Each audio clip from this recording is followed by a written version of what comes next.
Hello everyone, welcome back to literature people. मैं मधु पांडे। आज हम लोग देखने वाले हैं जेन एयर।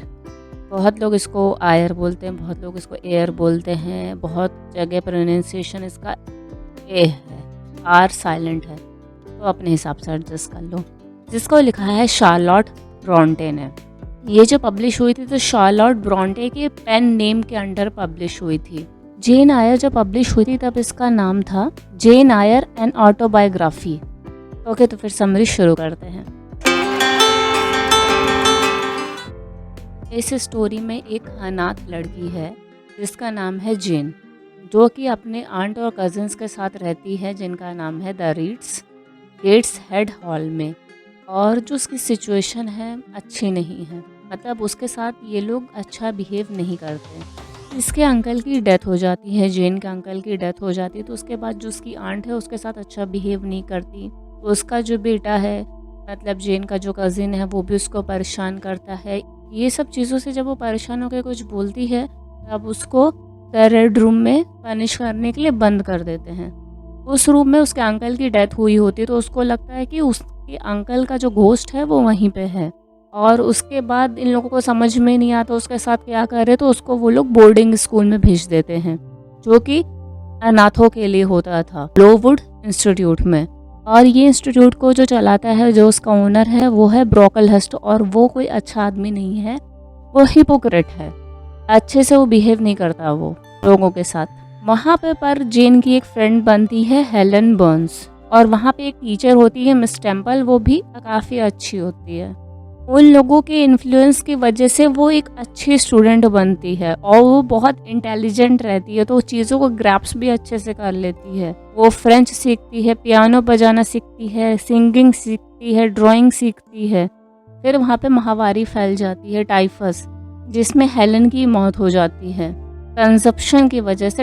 एपिडेमिक के बाद वहाँ के ओनर को हटा दिया गया है। उसके बाद जो लोग वहाँ पे आते हैं वो लोग अच्छा काम करते हैं, और वहीं से जो जेन की लाइफ बदलना शुरू हो जाती है। जेन वहाँ पे एज एन स्टूडेंट रहती है जब तक वो 16 साल की नहीं हो जाती, और 16 साल से 18 साल तक में वो वहाँ पे पढ़ाती है, 2 साल वहाँ पे पढ़ाती है वो। फिर वहाँ पे मिस टेम्पल जो होती है स्कूल छोड़ देती हैं शादी करने के लिए, और फिर जेन भी गवर्नेंस बनने के लिए चली जाती है, मतलब किसी जगह रहकर वहाँ पे किसी बच्चे को पढ़ाना। उसको एक फ्रेंच लड़की एडेल बॉन्स को पढ़ाने के लिए अपॉइंट किया जाता है एज एन गवर्नेंस। ये लोकेशन है कंट्री हाउस, जिसको कहते हैं थॉर्न फील्ड। ये वहाँ पे जाती है और उसको लगता है कि वो वर्क करेगी, एक वुमेन है मिसेस फेयरफैक्स के लिए।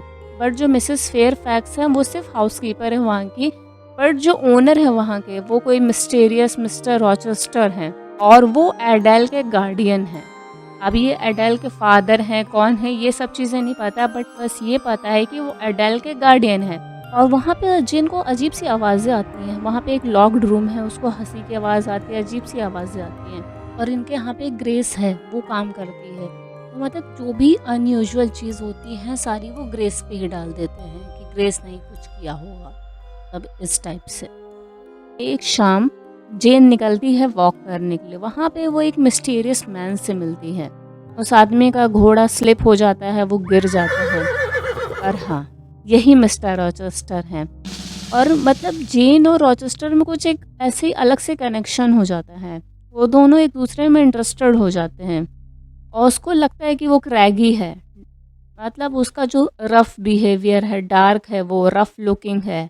मतलब वहाँ के जो हीरो के उस टाइम के हिसाब से वो स्मूथ और क्लासिकल हैंडसम नहीं है, वो डार्क है, रफ लुकिंग है, और यही सब चीज़ें उसको अच्छी लगती हैं।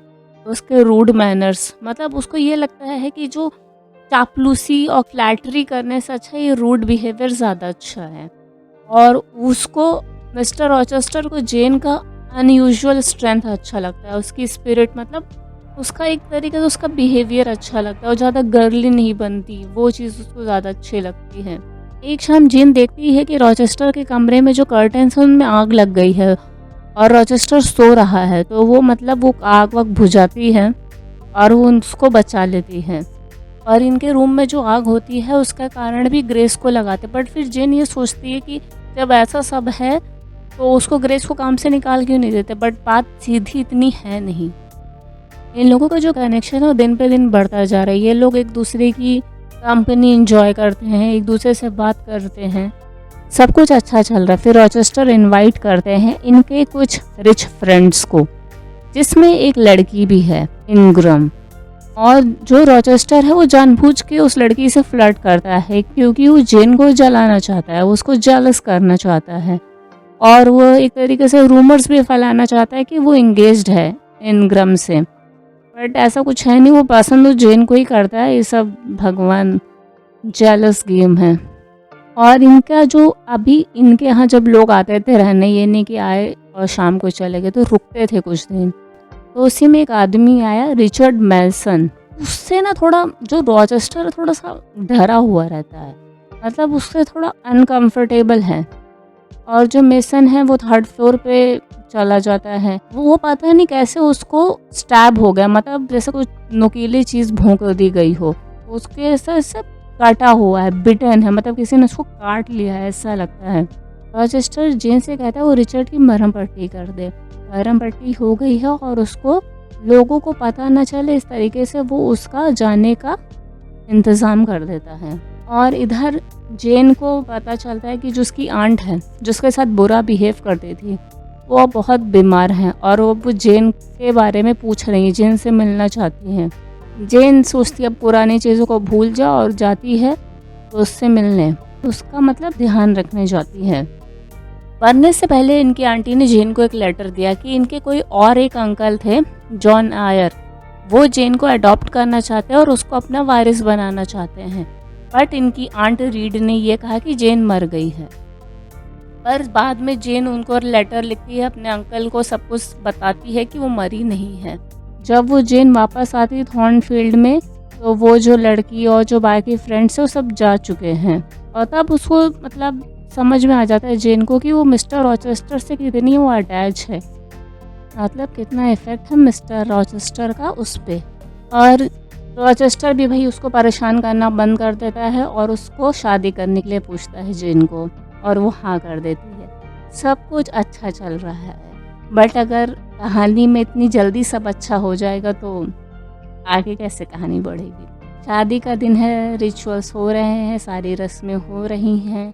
और जब ये रस्में हो रही हैं तब 2 आदमी वहाँ पे चर्च में आ जाते हैं और बोलते हैं कि जो रॉचेस्टर है वो ऑलरेडी मैरिड है, ही इज़ मैरिड। वो जो 3rd फ्लोर का सीक्रेट है, जो अजीब सी आवाज़ें आती हैं, वहाँ उनकी पहली पत्नी है, उसको रखा हुआ है छुपा के।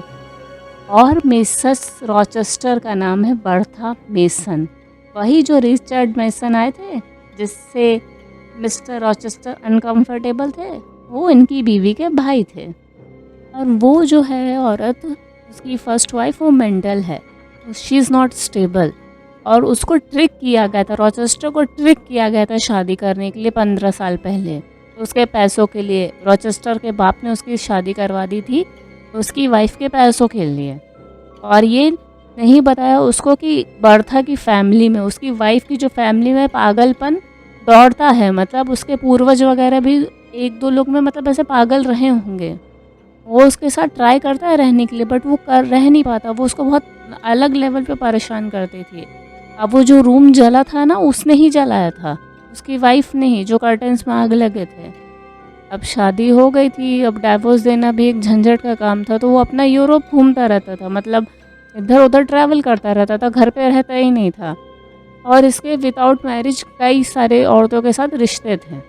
और ये जो एडेल है जिसको जेन पढ़ाने गई है, ये इनकी ही किसी मिस्ट्रेस की बेटी है।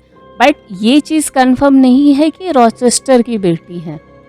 पर ये सब चीज़ों से थक जाते हैं जब वो आते हैं या थॉर्नफील्ड में रॉचेस्टर, वो जेन से मिलते हैं, जेन से उनको प्यार हो जाता है। ये सब रॉचेस्टर बताते हैं जेन को और बोलते हैं कि अब ये मैरिड कपल तो नहीं रह सकता, पर कहीं बाहर जाके ये लोग एज एन हस्बैंड वाइफ रहते हैं। बट जेन को उसकी मिस्ट्रेस बन के नहीं रहना था, तो फिर वो वहाँ से भाग जाती है।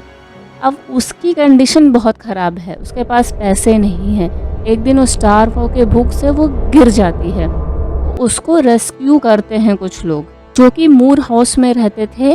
वो कुछ भाई बहन इनको रेस्क्यू करते हैं, डायना रिवर्स, मैरी रिवर्स और सेंट जॉन रिवर्स। ये लोग सब जेन के ही एज के आसपास है, वेल एजुकेटेड हैं बट गरीब हैं। मतलब इतने भी गरीब नहीं कि खाना ना मिले, इसलिए जेन को बचा लेते हैं ये लोग।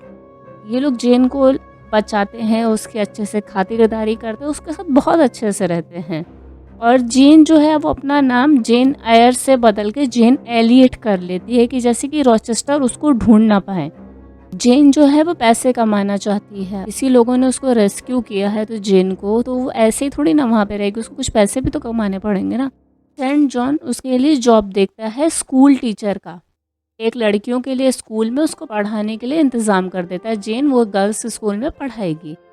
और जेन के अंकल मिस्टर आयर मर जाते हैं और उनका जो फॉर्च्यून है, उनके कुछ पैसे उनकी नीस जेन को मिलते हैं। और जो रिवर्स हैं, मतलब जिन भाई बहनों ने उसको रेस्क्यू किया है, वो जेन के कजिन्स हैं। तो मतलब ये लोग आपस में जो इनहेरिटेंस होता है, जो पैसा होता है, वो शेयर कर लेते हैं। और ये जो जेन के कजिन है सेंट जॉन, मतलब जिन लोगों ने उसको बचाया था, वो जेन के साथ शादी करना चाहते हैं। यस, उस टाइम पे होता होगा कजिन्स के साथ शादी। और वो जो है वो जेन के साथ शादी करके बाहर जाना चाहते हैं, लोगों की सेवा करना चाहते हैं। जेन को कोई प्रॉब्लम नहीं, बट जेन उसके साथ शादी नहीं करना चाहती है। तो जेन बोलती है उससे कि मैं चलूँगी, बट मैं तुम्हारी वाइफ बन के नहीं चलूँगी, मैं एज एन को वर्कर चल सकती हूँ। और ये जो सेंट जॉन है, ये किसी दूसरी लड़की से ही प्यार करते हैं, रोजामोंड ओलिवर से। मतलब अभी ये लोग के टाइम जैसे मदर टेरेसा बाहर जा के लोगों की सेवा करने का वैसा काम था, तो उसको नहीं लगता था कि वो लड़की उनके साथ वो काम अच्छे से कर पाएगी। और ऐसे ही एक दिन जेन को लगता है कि वो मिस्टर रॉचेस्टर की आवाज़ सुन रही है, वो उसको बुला रहे हैं। और फिर नेक्स्ट मॉर्निंग जेन वहाँ से चली जाती है थॉर्नफील्ड, और उसको वहाँ पता चलता है, जेन आती तो उसको पता चलता है मिस्टर रॉचेस्टर ने उसको बहुत जगह ढूंढा बट वो मिली नहीं। और फिर एक दिन जो उसकी वाइफ थी बर्था, वो जो पागल है, उसने पूरे घर को आग लगा दिया।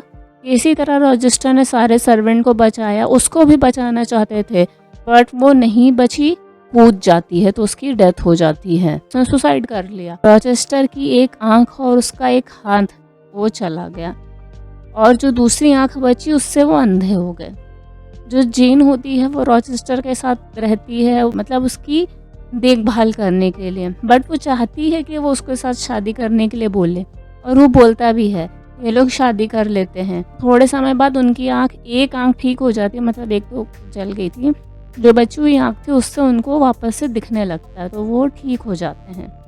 और जो सेंट जॉन रिवर्स वो अकेले ही जाते हैं मिशनरी वर्क के लिए। ओके, तो ये जो नॉवेल है वो फर्स्ट पर्सन पर्सपेक्टिव में लिखी गई है। इसका जॉनरा है गॉथिक, बिल्डिंग्स रोमांस, सेटिंग है इसकी northern England, early 19th century. Publication date 16 October 1847।